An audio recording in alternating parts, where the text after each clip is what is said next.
The day my son told me I was no longer welcome in his home, I was standing in his kitchen holding a casserole dish I had just pulled from the oven. The smell of pot roast filled the air. I had been making that recipe for 40 years. My hands didn't shake. I set the dish down carefully, untied my apron, and looked at my son. This boy I had raised, sacrificed for, loved more than my own breath. And I saw something in his eyes that I had never seen before. Not anger, not grief, contempt. That was the moment I knew something was very, very wrong. But let me go back to where it really started, because that kitchen scene was not the beginning. It was only the moment I finally stopped pretending everything was fine. My name is not important. What matters is that I spent 63 years building a life I believed in. I raised my son Gerald on my own after his father left, when Gerald was 4 years old. We didn't have much. I worked double shifts at a textile plant for 11 years, then put myself through night school and eventually became an office manager for a law firm downtown. I was not a perfect mother. I made mistakes, but I was present, I was devoted, and I gave that boy everything I had. Gerald grew up kind, quiet, thoughtful. He had his father's dark eyes and my mother's stubborn jaw. He became a civil engineer, bought a house in a good neighborhood outside of Columbus, Ohio, and when he was 34, he married a woman named Diane. I want to be careful about how I describe Diane, because I have spent a lot of time asking myself whether my feelings about her were fair. She was polished. That is the word that comes to mind first. Polished in the way that some people are when they have worked very hard to present a particular version of themselves to the world. She smiled at the right moments, said the right things, remembered birthdays, but there was always something underneath that smile that I could not name, a calculation, like she was always measuring the distance between where she was and where she wanted to be. Gerald adored her. That was enough for me, or so I told myself. The trouble started small, the way trouble usually does. About 8 months after the wedding, Gerald called me one Sunday evening and mentioned, almost as an aside, that Diane felt I dropped by the house too often. I had been coming over most Saturday afternoons, sometimes bringing food, sometimes just to sit with them. I hadn't thought of it as intrusive. It was how my own family had operated. My mother came by whenever she pleased, and nobody called it an imposition. It was just love. I apologized. I pulled back. I started calling before coming, then I started waiting to be invited. The Saturday visits became every other week, then once a month. I told myself I was respecting boundaries. I told myself Diane was just adjusting to marriage, that all young wives needed space.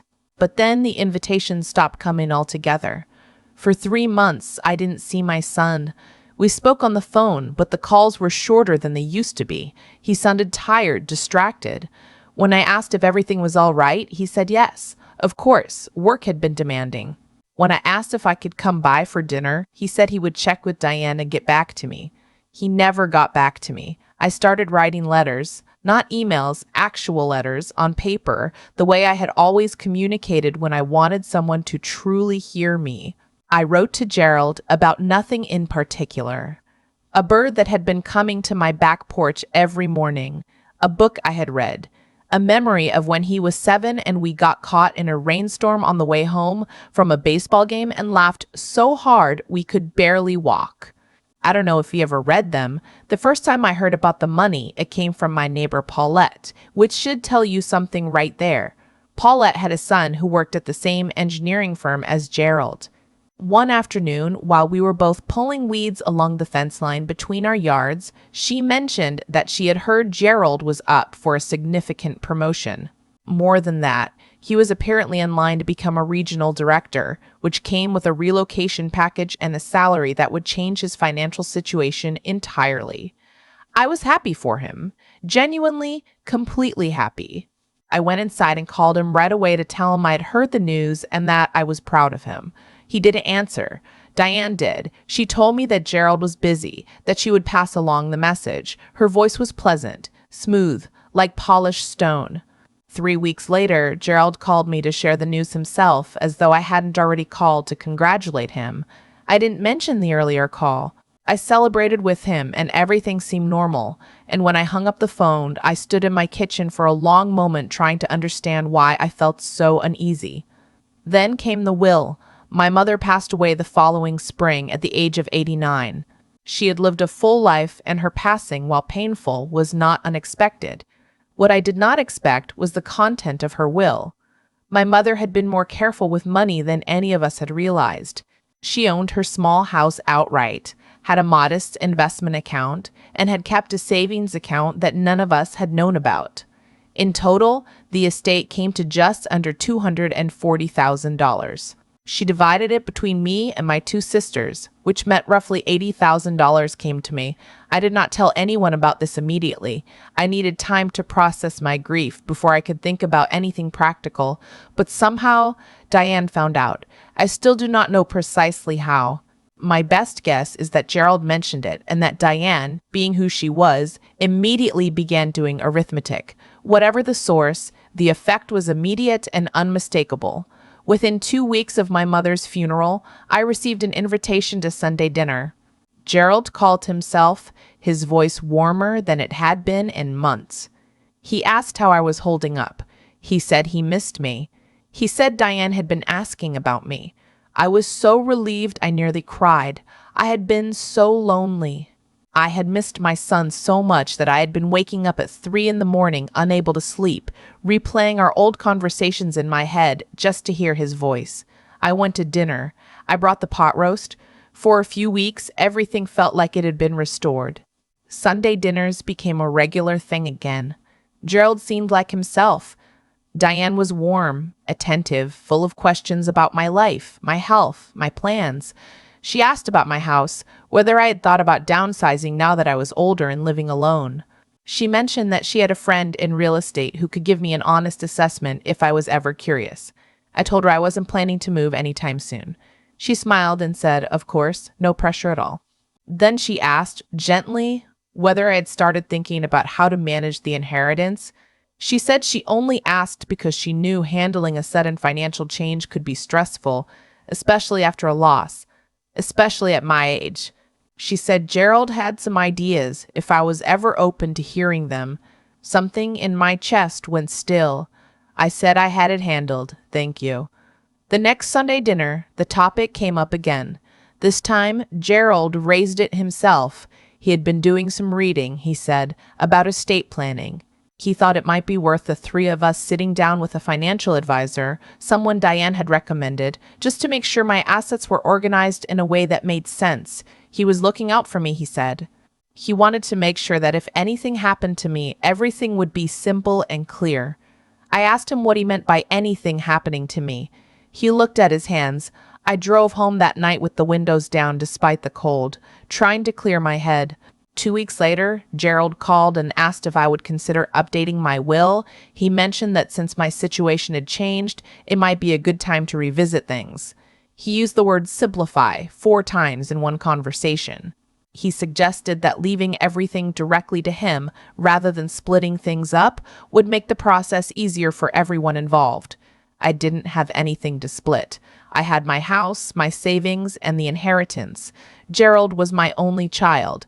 He already would have received everything, unless what they were worried about was that I would give some of it away, or spend it, or simply choose not to put it in their hands before I was gone. I started paying closer attention.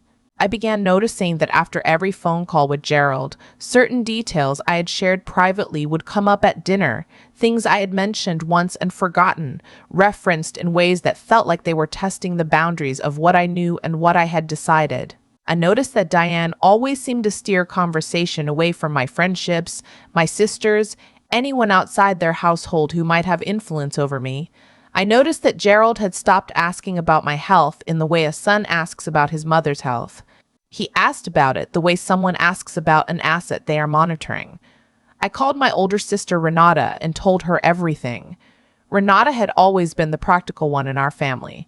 She was a retired nurse, sharp as glass, and she listened to me for 45 minutes without interrupting. When I finished, she was quiet for a moment, and then she said, "What you are describing has a name." She called it financial elder abuse. I did not sleep that night. I did not want to believe it. This was my son, my Gerald, the boy who used to fall asleep in my lap watching television, the boy who, at 14, spent 3 weekends helping me paint the entire interior of our apartment because we couldn't afford to hire anyone. I had built my life around this child. The idea that he had become someone capable of deliberately manipulating his elderly mother for money, I kept pushing it away. I kept finding excuses, but the evidence kept coming. I discovered, quite by accident, that Diane had called my bank. She had presented herself as my authorized representative and attempted to get information about my account balance. The bank had declined to provide it because she wasn't on my account, but they flagged the inquiry and called me.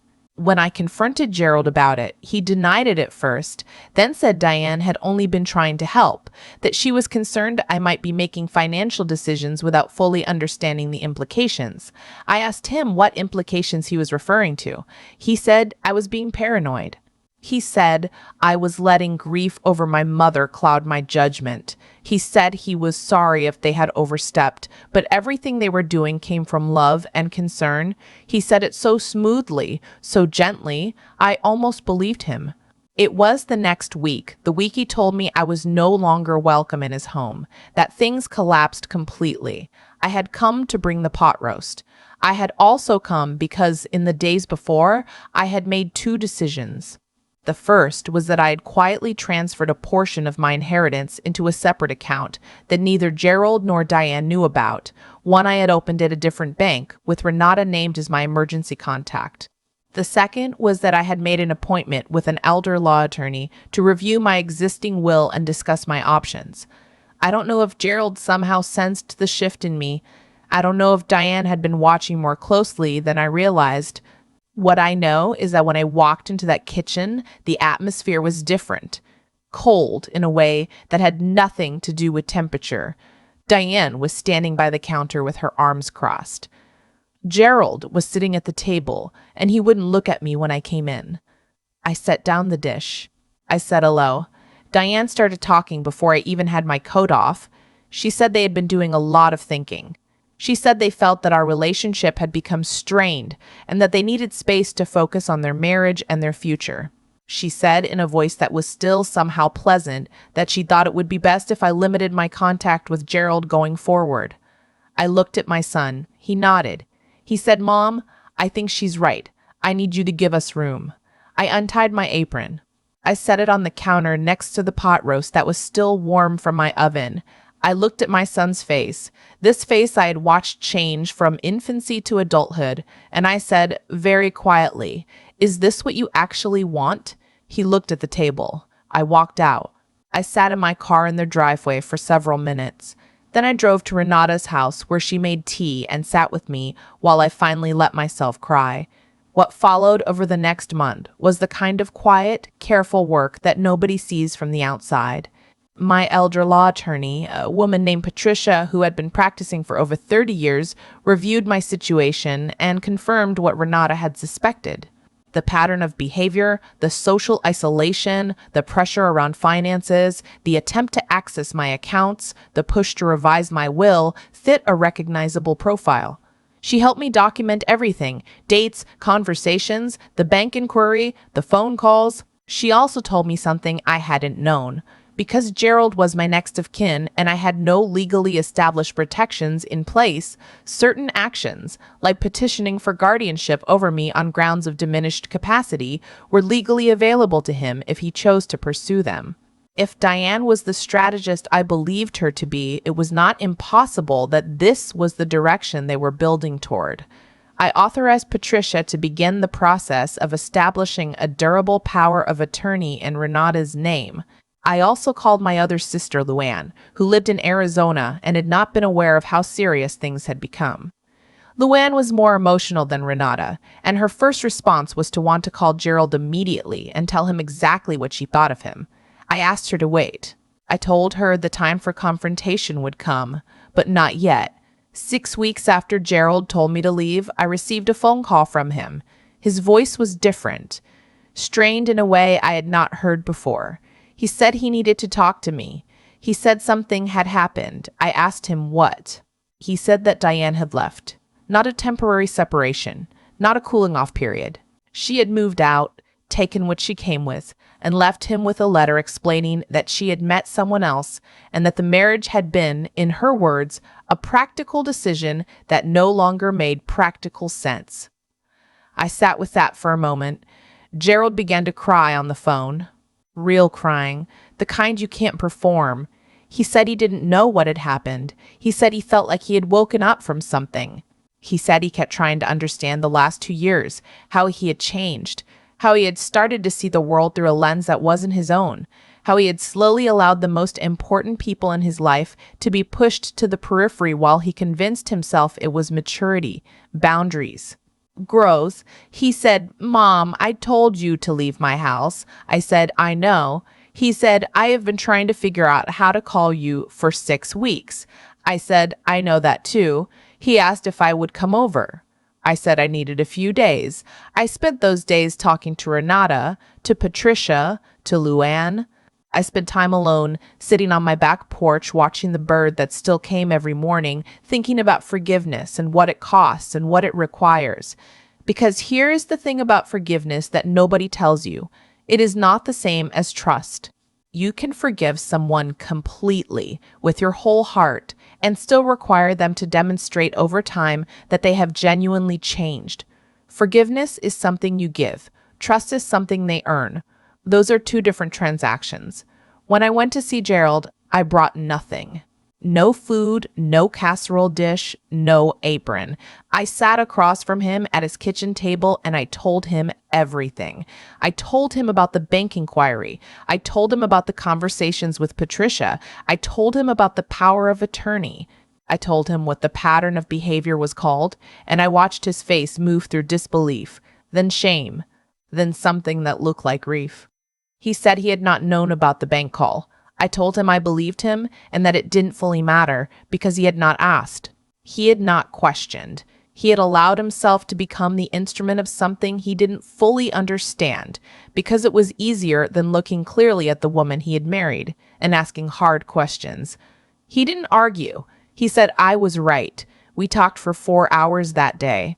We talked about his father leaving, about the years it had been just the two of us, about how Diane had, in retrospect, understood exactly which doors to knock on inside him, his fear of scarcity, his need to be the provider he had never had growing up, his willingness to defer to someone who seemed more certain than he felt.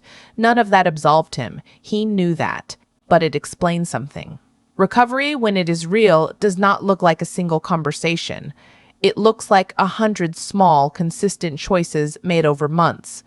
Gerald began making those choices. He started seeing a therapist. He reached out to Renata and Luan himself without my prompting, and he listened to what they said to him without defending himself.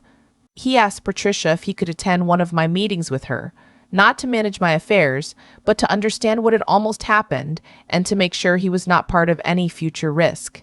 Patricia agreed, and she told me afterward that in 30 years of elder law practice, she had never had an adult child request that kind of meeting voluntarily.